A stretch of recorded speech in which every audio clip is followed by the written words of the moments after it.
4 minus 3. X equals to 2. 2 equals to y plus 4. 2 minus 4 y. Y equals to minus 2. X equals to 3. చూడండి 3xలో 3 value x ఉన్న చోట x ఎక్కడైతే ఉందో అక్కడ 3 value వేసుకోవాలి. y plus 4.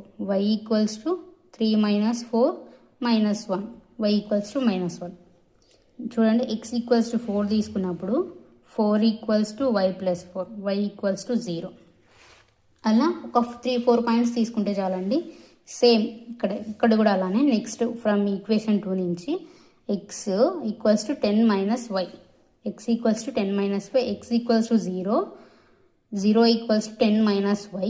y equals to 10. 0 తీసుకున్నప్పుడు x 0 తీసుకున్నప్పుడు y value 10. x equals to 1 తీసుకున్నప్పుడు 1 equals to 10 minus y. y equals to 9. చూడండి 1, 9. x ఈక్వల్స్ టు 1 తీసుకున్నప్పుడు y value 9. x equals to 2 తీసుకున్నప్పుడు 2 equals to 10 minus y. y equals to 8. 2, 8. x equals to 3 తీసుకున్నప్పుడు 3 equal to 10 minus y. y equals to 7. Same అలానే ఇంకా 3 చేయాలి. 4, 5, 6కి 4, 6, 5, 5, 6, 4 ఈ points వస్తాయండి. కావాలంటే మీరు చెక్ చేసుకోండి. నేను అంతా ఎక్స్ప్లెయిన్ చేసి ఇంత స్టెప్ బై స్టెప్ రాసి పెట్టాను, చూసుకోండి. నెక్స్ట్ ఇప్పుడు గ్రాఫికల్ రిప్రజెంటేషన్ చూడండి.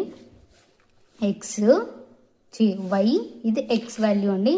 చూడండి ఇక్కడ ఈ పాయింట్ ఏదండి, వై వాల్యూ చూడండి. వై వాల్యూ 0 తీసుకున్నప్పుడు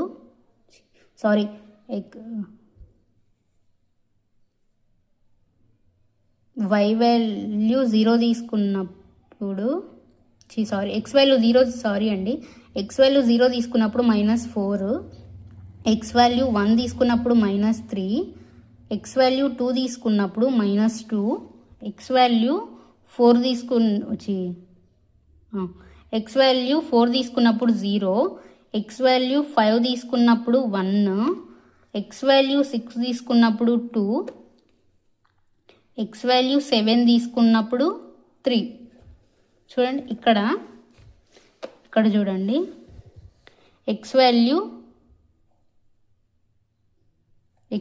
0 తీసుకున్నప్పుడు 10 సెకండ్ ఈక్వేషన్కి ఇది. ఎక్స్ వాల్యూ 1 తీసుకున్నప్పుడు వై వాల్యూ 9. ఎక్స్ వాల్యూ 2 తీసుకున్నప్పుడు వై వాల్యూ 8. ఎక్స్ వాల్యూ 3 తీసుకున్నప్పుడు వై వాల్యూ 7. ఎక్స్ వాల్యూ 4 తీసుకున్నప్పుడు వై వాల్యూ 6. ఎక్స్ వాల్యూ 5 తీసుకున్న